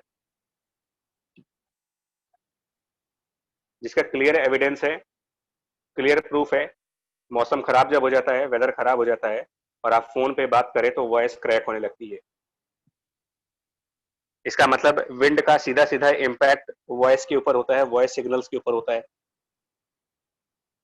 अदरवाइज वेदर खराब होने पर सिग्नल्स प्रॉपर आने चाहिए थे, बट सिग्नल क्या है, एक वेव है, सिग्नल्स आर इलेक्ट्रोमैग्नेटिक वेव। तो उनपे अगर हवा का असर पड़ता है तो हर एक वेव के ऊपर एयर का इम्पैक्ट आएगा। तो आप देखिए, लाइट पर भी आएगा? लाइट पर नहीं आता, लाइट की स्पीड पे नहीं आता। लाइट अल्टीमेट, लाइट वैक्यूम वाले में बोलते हैं ना, लाइट एक अलग, लाइट का भी तो मॉडल इलेक्ट्रोमैग्नेटिक है। नहीं बच्चा, तो लाइट हाँ है, मैं इलेक्ट्रोमैग्नेटिक वेव की बात नहीं कर रहा, मैंने एग्जांपल दिया आपको सर कि साउंड लाइट होता है वो, साउंड जो होता है मैकेनिकल सर है। वो, हाँ मैकेनिकल होता है पार्टिकल के, सर वो पार्टिकल की स्पीड तेज हो जाती है वाइब्रेट करने की, लेकिन लाइट पार्टिकल तो होता नहीं है, इसलिए हाँ, फर्क नहीं लाइट का पड़ता। कंसेप्ट अलग है, लाइट में रिलेटिविटी कंसेप्ट अलग है, मॉडर्न फिजिक्स अभी है वो, जी सर। है ना। साउंड पे पड़ता है। देखिए इसमें क्या है, देखो प्रैक्टिकल बात करो ना यार, कितने भी आंधी तूफान आ जाए आपका ट्यूबलाइट तो वैसे ही जलता रहेगा अनलेस पावर फेलियर ना हो जाए। तो लाइट कहाँ डिस्टर्ब हो रही है, वॉइस डिस्टर्ब होती है। देखिए इसमें क्या है ना, अगर बी तक साउंड जाना है तो अब ये डेस्टिनेशन नहीं हो गया, साउंड का डेस्टिनेशन किधर है, बी, और डेस्टिनेशन मतलब रिजल्टेंट वेलोसिटी है वो। तो ये direction resultant velocity of sound है, नेट वेलोसिटी ऑफ साउंड। तो वो किधर की तरफ चलेगी, इसका मतलब विंड की स्पीड ऐड होने के बाद ये डायरेक्शन है, साउंड की ये डायरेक्शन विंड की स्पीड ऐड करने के बाद है। तो ऐड करने से पहले कहां रहा होगा वो, ऐड करने से पहले वो कहां रहा होगा, ये देख लो। इसका मतलब क्या हुआ होगा, ये ए और ये बी, ठीक है, डेस्टिनेशन पॉइंट बी है। इसका मतलब एक्चुअली साउंड की डायरेक्शन कुछ इधर गई होगी थीटा एंगल पर, एक्चुअल में साउंड कुछ थीटा एंगल पर गया होगा एयर में, साउंड इन द एयर, और ये स्पीड आपको सी दे रखी है, और इस वेक्टर में विंड वाला वेक्टर ऐड हो गया, यानी वी ऐड हो गया उसमें विंड, और फिर रिजल्टेंट टुवर्ड्स डेस्टिनेशन आ गया। Resultant should be towards destination, चाहे वो साउंड हो, चाहे वो एरोप्लेन हो, चाहे वो रिवर बोट का प्रॉब्लम कर रहे हो। तो रिजल्टेंट आपका डेस्टिनेशन पॉइंट की तरफ होना चाहिए। अब क्या करेंगे देखो, मैं सिर्फ ये रियलाइज करने की मेरी कोशिश है, बाकी पता नहीं अब कितना सक्सेसफुल होंगे हम लोग, बट कंपोनेंट्स करते हैं, इन दोनों को ऐड करना है तुम्हें। तो साउंड स्पीड जो एयर में है उसके कंपोनेंट करते हैं, तो वो सी कॉस थीटा आई कैप और माइनस सी साइन थीटा जे कैप, डाउनवर्ड आएगा उसका कंपोनेंट, इसलिए माइनस में, प्लस विंड की स्पीड वी जे कैप। ये जो टोटल वेलोसिटी बनेगी ऐड होने के बाद इनटू टाइम, उसको आप हमेशा डिस्प्लेसमेंट से कंपेयर करिए, और डिस्प्लेसमेंट ए से बी हुआ है, यानी कि डी आई कैप। अब दोनों तरफ आई और जे को कंपेयर कर लो, तो राइट साइड पर डी है और लेफ्ट साइड पर सी कॉस थीटा आई कैप है, तो सी कॉस थीटा, और बाहर टी भी है, C cos theta into T, first equation. J cap को कंपेयर करेंगे तो लेफ्ट साइड पर V minus C sine theta into T, but right side कुछ भी नहीं है जे कैप में, तो ये जीरो हो गया, ये दूसरी इक्वेशन। इससे क्या होगा, सेकंड वाले से आपको साइन थीटा की वैल्यू मिल जाएगी। अब जब साइन थीटा की वैल्यू मिल जाएगी तो वहां से कॉस थीटा भी कैलकुलेट हो जाएगा, फिर फर्स्ट वाले से टाइम आ जाएगा। ये है, ये टोटल आज के जो लेक्चर्स थे उनके क्वेश्चंस थे। तीन चार प्रॉब्लम्स आती हैं, river boat, wind aircraft, sound and wind, इन सब में डेस्टिनेशन की तरफ रिजल्टेंट वेलोसिटी जाना चाहिए, और रिजल्टेंट वेलोसिटी इनटू टाइम को आप हमेशा डिस्प्लेसमेंट से कंपेयर करके हमेशा आपको दो इक्वेशंस मिल जाएंगी, और ज्यादातर प्रॉब्लम्स पूरी तरीके से सॉल्व की जा सकती है। तो अब आप प्रैक्टिस करोगे, बाकी चैप्टर कंप्लीट हो गया है, अब इसकी प्रैक्टिस करना, ठीक है। नेक्स्ट क्लास में न्यूटन लॉ वाला चैप्टर स्टार्ट करेंगे। सर सर जेई में एक में क्वेश्चन आता है ना रिलेटिव वेलोसिटी का? आ जाएगा, हाँ, मतलब जितना तुमने काइनेमेटिक्स पढ़ा है ना, इससे एक आध दो क्वेश्चन मिलेंगे तुम्हें, गारंटीड है। सर वो 2D का असाइनमेंट भेज दीजिएगा। हाँ भेज देंगे ठीक है ठीक। ठीक है। चलो फिर ओवर करते क्लास है ना। Thank you sir. Thank you sir. Thank you Thank you, sir. Thank you sir. Thank you.